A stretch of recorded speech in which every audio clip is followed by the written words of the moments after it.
What's up, family? It's Renisha. Welcome back to my space where I let others fight over the mic while making social media my pulpit.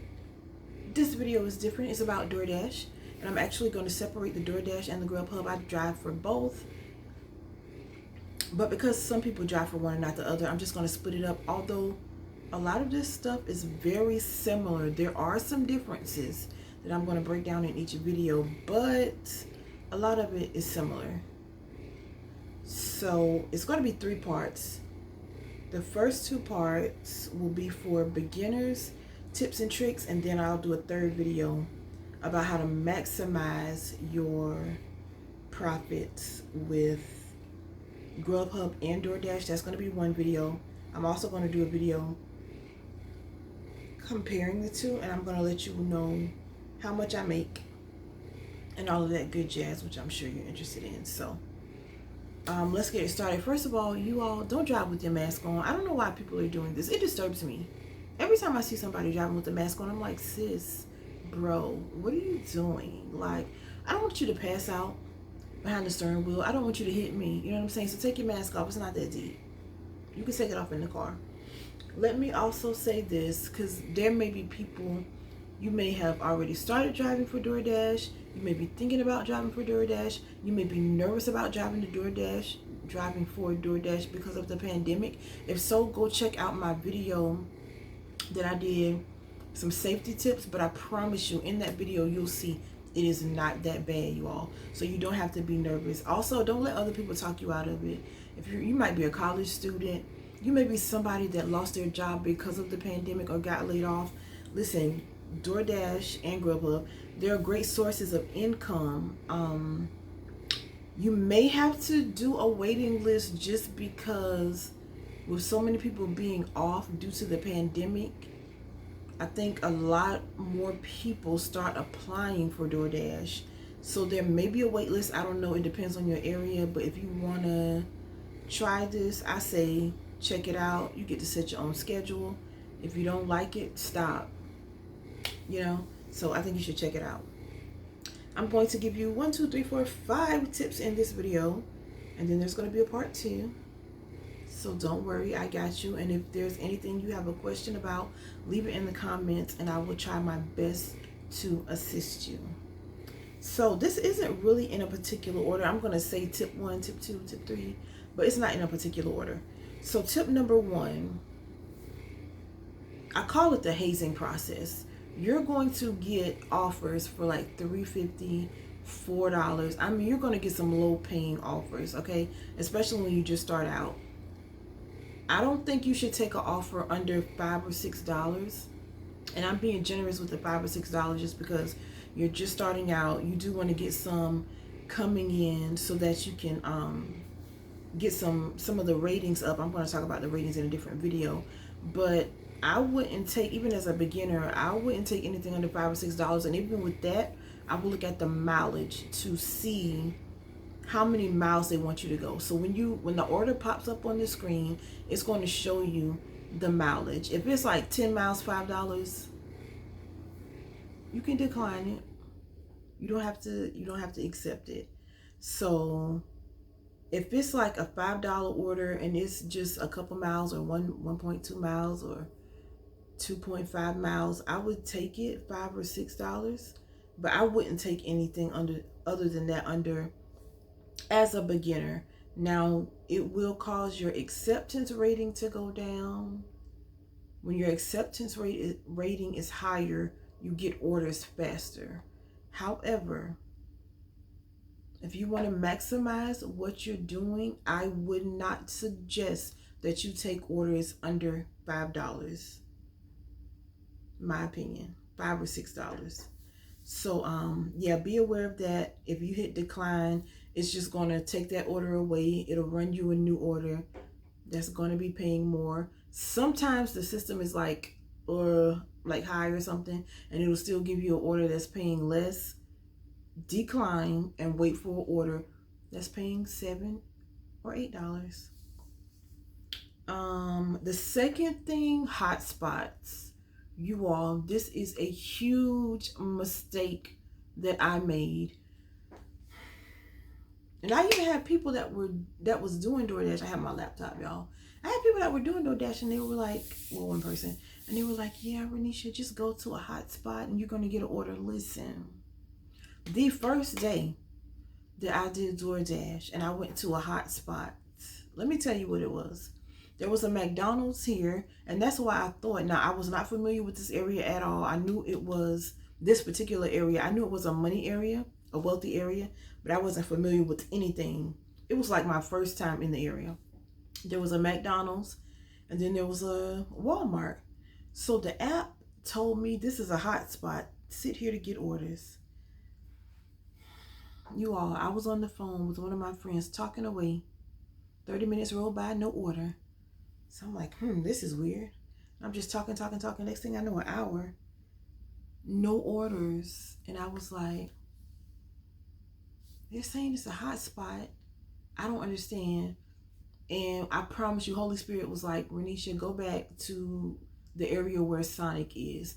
And I know you all are like, girl, you talking about DoorDash. Why are you talking about Holy Spirit? Listen, he is like BFF, best friend. So he be talking to me and I be talking back, girl. So he said, Renisha, go back to Sonic, because I got breakfast from Sonic that morning.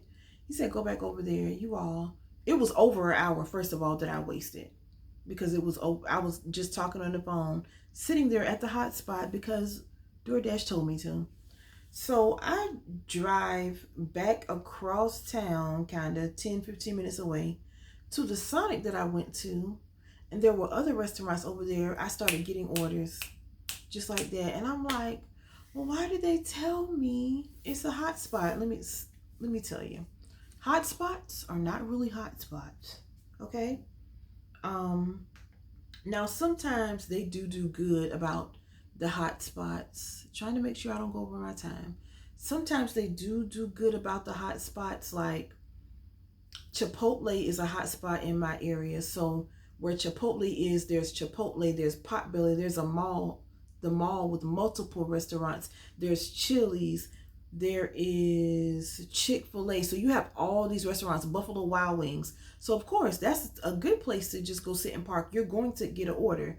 But if you're following the hotspot map and you notice there's nothing around, I've been to a hotspot where it was literally an empty parking lot. Listen, an empty parking lot. But if you notice there's nothing around, don't sit there, you all.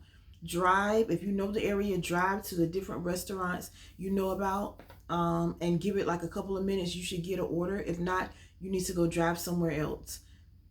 So if you are in an area and you're not familiar with it, I would say just go and dash in an area that you're more familiar with. With DoorDash, you can switch the areas, because if you just go on the hotspot map, let me tell you, DoorDash will set you up. Now, I'm not saying it's all bad. Like I said, sometimes the hotspots are popping, and even if you call or chat with DoorDash, they're going to tell you go to a hotspot. You can say, I'm not getting orders. They're going to say, go to a hotspot. And then you say, I'm at a hotspot. And then they're going to tell you, oh, we just have a lot of dashers right now. So don't waste your time, I'm telling you. Go to where the restaurants are, kind of drive around, sit around, and you should get some orders. All right? I don't want you wasting your time. Since we're talking about wasting time, let me just go into the time management one. Time management, listen. I recommend that you set schedules. With DoorDash, if you sign up for a certain time to dash and you need to edit it, like you can go back in, pick a later time, or you can delete it completely and you won't get in any penalty for it. So I say sign up for an actual schedule in advance and go ahead and plan out your day. Also, you don't want to be driving all day and night trying to make money. Listen, DoorDash is addictive. When you start dashing and you see the money you're making, I'm telling you, I give you a week or two.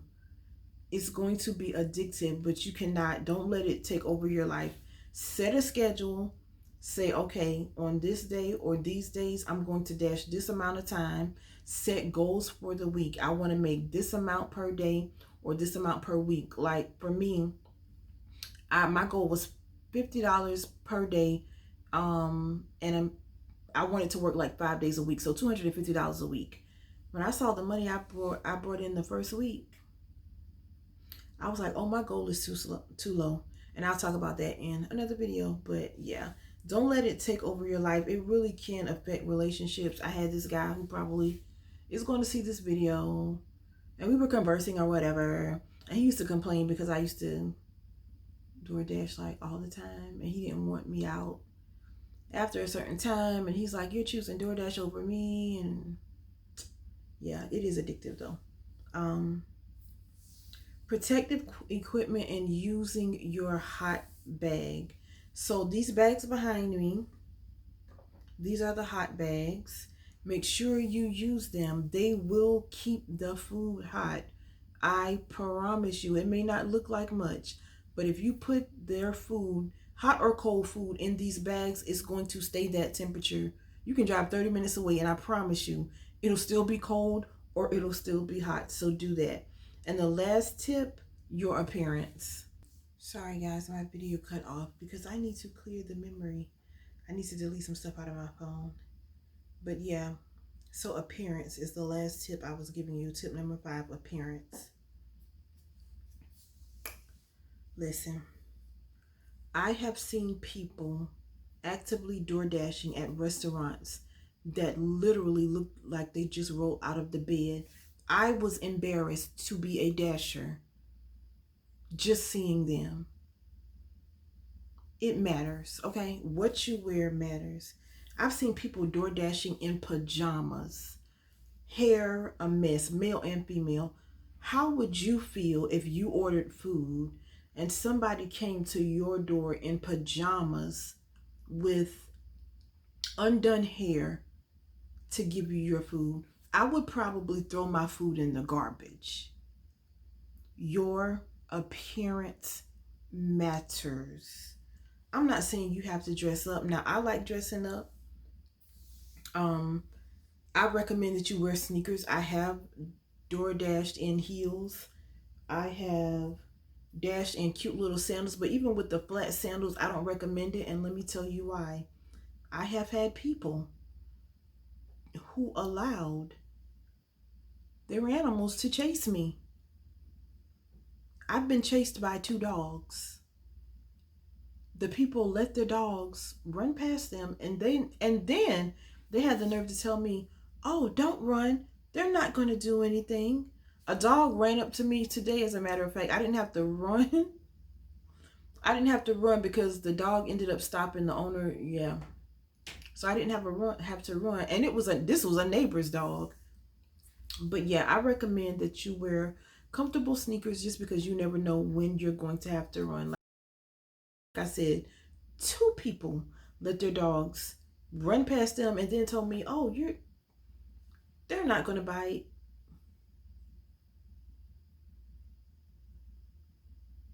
So wear sneakers, but still look nice. I even had this lady, no lie, and I'm not trying to be funny. She was so big. She looked like the people on my 600-pound life, not even trying to be funny.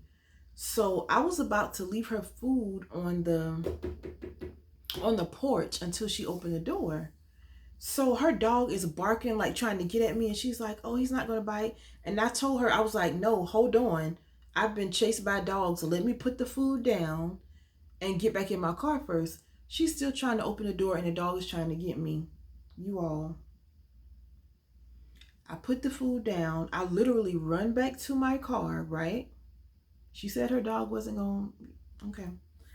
I run back to my car, get in the car, dog, fine. I drive down the street to turn around. I come back up the street, and no lie, the lady was just getting out of the door to bend down to pick up the food. That's how big she was. And you're telling me not to, oh, the dog is not going to bite. My thing is, even if the dog attacked me, she could not pull, the way she moved, she couldn't even pull the dog off of me. And I'm not trying to be funny, but you have to think about things like this. You do not want to be door dashing and get bit by a dog. Now, I'm not trying to scare you. Most people will have their dogs like in fences, or some people, they put their dogs up before they open the door. Some people, they call a family member to get the dog. But just in case you have a couple of people like me, not Corona, that let their dogs out and then tell you, oh, don't worry, they're not going to bite, wear sneakers, trust me. So look nice and wear sneakers. Sometimes if you even, I've had situations where, I've had situations where people would see what I have on, or they would see my hair. Like a lot of people like natural hair up here, so they would see my natural hair in a puff and or whatever, and they would say, "Oh, I like your hair," or, "Oh, I like your outfit," da da da, "I like your shoes," and they would end up giving me a higher tip. Your appearance matters, okay?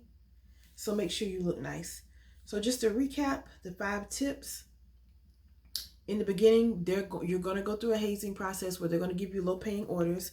I do not recommend that you take anything under $5 or $6. Some people will tell you don't take anything under 6 or 7. So I'm being gracious with the 5 or 6. Just make sure you watch the mileage. Number 2, hot spots are not really hot spots all the time. So make sure you're aware of your surroundings. If you decide to go to an area that you are not familiar with, look up some restaurants in the area first so you do not waste your time. Number 3, time management. Make sure that you set schedules, that you set goals that you want to accomplish. Do not get addicted. Do not let this affect your personal life. You have got to have fun. It's not all about work. You're going to see this money. Yes, the money is going to be good.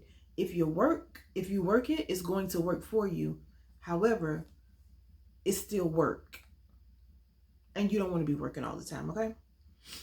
Also, with the time management, make sure you review the GPS to get the best route that you need to take to the person's house. Number 4, use your hot bag and protective equipment. It really does keep things hot or cold. And like I said, it may not look like much, but I promise you, you can drive 30-40 minutes and the stuff will still be hot or cold. So don't just take these people food and toss it in the front seat of your floor, the floor of your front seat, or anything, or the back seat, and just say, oh well, it's not going to take long for me to get to their house, they'll be okay. Don't do that. Put the food in the hot bag. Don't be lazy. And number 5, appearance. Don't look like a bum. Don't look like you just rolled out of bed. Remember, your appearance can get you higher tips. People will be watching you. Even when they say leave at the door, I promise you those people are either watching you on camera or they are looking out of the window to watch you, and you don't want a bad rating because you look like a bum. Okay? And wear sneakers because you never know when you'll have to run. So I hope these tips helped you. Like I said, if there's anything you want to see specifically, let me know. Leave it in the comments and I will do my best to address it. But there will be a part 2, so you don't have to worry about that. Bye, guys.